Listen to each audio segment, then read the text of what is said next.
بسم الله الرحمن الرحیم. نه بیا مدثر یم. دوم ټولګی د کیمیا مضمون لپاره ستاسو په خدمت کې یم. تېره ورځ موږ او تاسو د مادې پر فزیکي خواصو باندې کار وکړی چې د مادې فزیکي خواص چیش دي او همدارنګه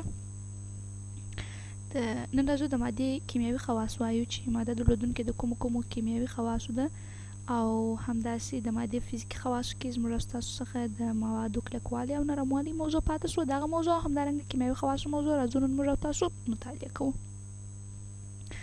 د دې د جملې څخه راځو موږ داسې وایو چې د مادې یو بل فزیکي خاصیت چې دی هغه د دوی د موادو هغه کلکوالی او همدارنګه د موادو نرموالی دی.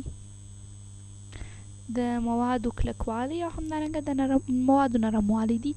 یو ماده د مثال په توګه سره کلک خاصیت لري، لکه مثلا فیریم چې یا لکه اوسپنه که چیرې موږ راواخلو هغه چې دی هغه یوه کلکه ماده ده، نو موږ داسې وایو چې دغه کلکوالی د دې فزیکي خاصیتونو کې شاملیږي. همدارنګه نرموالی ځینې نور مواد لکه د مثال په توګه سره که چیرې موږ خاورې راواخلو یا مثلا خټې راواخلو یا د مثال په توګه سره موم راواخلو، داسې نور مواد راواخلو، دغه ټول چې بیا دي دا بیا نرم خاصیت لري. نو موږ داسې وایو چې د ظاهري شکل له مخې د ظاهري بڼې له مخې ځینې مواد کلک خاصیت لري، ځینې نرم خاصیت لري چې دغه کلکوالی او نرموالی د دې فزیکي خاصیتونو کې شاملیږي. لکه فیریم چې مثلا کلک خاصیت لري، خاوره، خټې او موم هم دا ټول چې دي دا بیا نرم خاصیت لري. دغه څخه وروسته زموږ او ستاسو مهمه موضوع چې ده هغه کیمیاوي خواص دي. د موادو کیمیاوي خواص یا کیمیاوي خاصیتونه. کیمیاوي خواص د خپله د ټولو موادو کیمیکل پراپرټیز یا کیمیاوي خواص دغه خپله د موادو دغه کیمیاوي خواصو د دوی کیمیاوي تعاملونه هم ورته ویل کېږي. د دوی چې ورته ویل کېږي کیمیاوي تعاملونه هم ورته ویل کېږي، یا داسې ویلی سو چې دې ته د دوی کیمیاوي بدلونونه هم ویلی سو. دې ته د دوی کیمیاوي بدلونونه هم ورته ویلی سو، یا کیمیاوي خواص یا کیمیاوي تعاملونه یا کیمیاوي بدلونونه. په کیمیاوي خواصو کې ټول عمر د مادې کیمیاوي خواص د مادې تعاملونه او په هغې کې رامنځته شوي بدلونونه څېړي، چې کله چې په یو مادې کې کیمیاوي بدلون رامنځته کېږي یا کیمیاوي تعامل دا سرته رسوي، نو د مادې په دوو شیانو کې چې یو موږ هغه د دې هغه ظاهري جوړښت وایو، د دې په ظاهري جوړښت کې او همدارنګه د دې په اصلیت کې، د موادو په اصلیت او همدارنګه په ظاهري بڼه کې په دواړو کې توپیر راځي.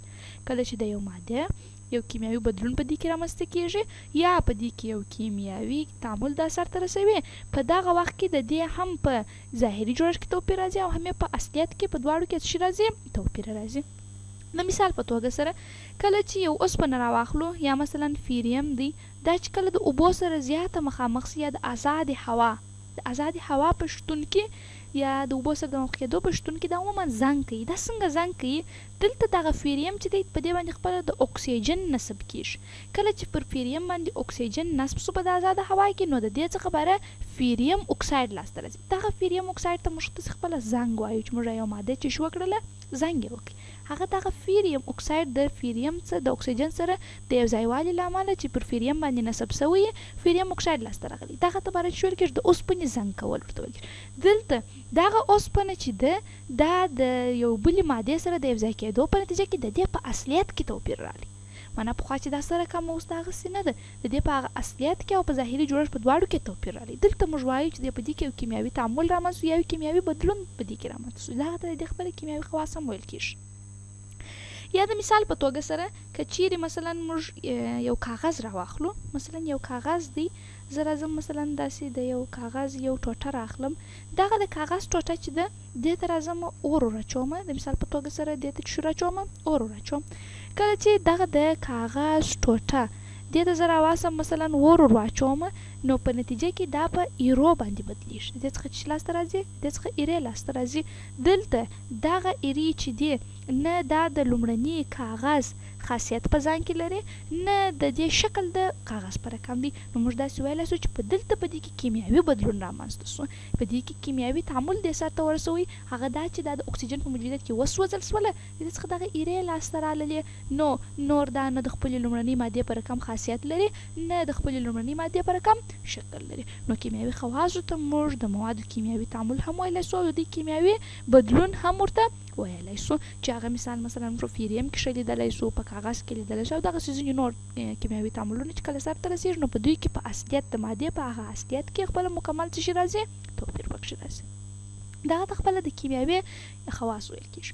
د هغه څخه وروسته یو بله مهمه موضوع چې موږ او تاسو د هغه په اړه بحث کوو هغه خپله فیزیکي بدلون دی. په موادو کې د فیزیکي بدلون رامنځته کېدل دي او همدارنګه بل کیمیاوي بدلون دی. په موادو کې ګورو چې کیمیاوي تغییر یا کیمیاوي بدلون څه شي دی او فیزیکي تغییر او یا فیزیکي بدلون څه شي دی. کله چې د یو مادې ظاهري شکل توپیر وکړي، کله چې د یو مادې فقط ظاهري جوړښت یا ظاهري شکل توپیر وکړي نو موږ داسې وایو چې په دغې مادې کې فیزیکي بدلون رامنځته سو. لکه دغه کاغذ چې دی، د مثال په توګه زه راځم دا کاغذ څیرم، دا کاغذ که زه چیرې څیرې کړمه د دې په ظاهري شکل کې بدلون راځي خو په اصلیت کې هېڅ توپیر نه راځي. دغه ټوټه یې هم درلودونکې د یو رقم خواصو ده، دا ټوټه هم درلودونکې د هغه پخواني خواصو ده، هېڅ توپیر نه دی پکښې راغلی. فقط دومره دی چې د دې هغه فزیکي شکل بدلون وکړي. پخوا چې دا د کاغذ یو غټه ټوټه وه، اوس د کاغذ یو کوچنۍ ټوټه ده، بس دغه په دې کې چې راغلی دی هغه توپیر راغلی دی، خلاص.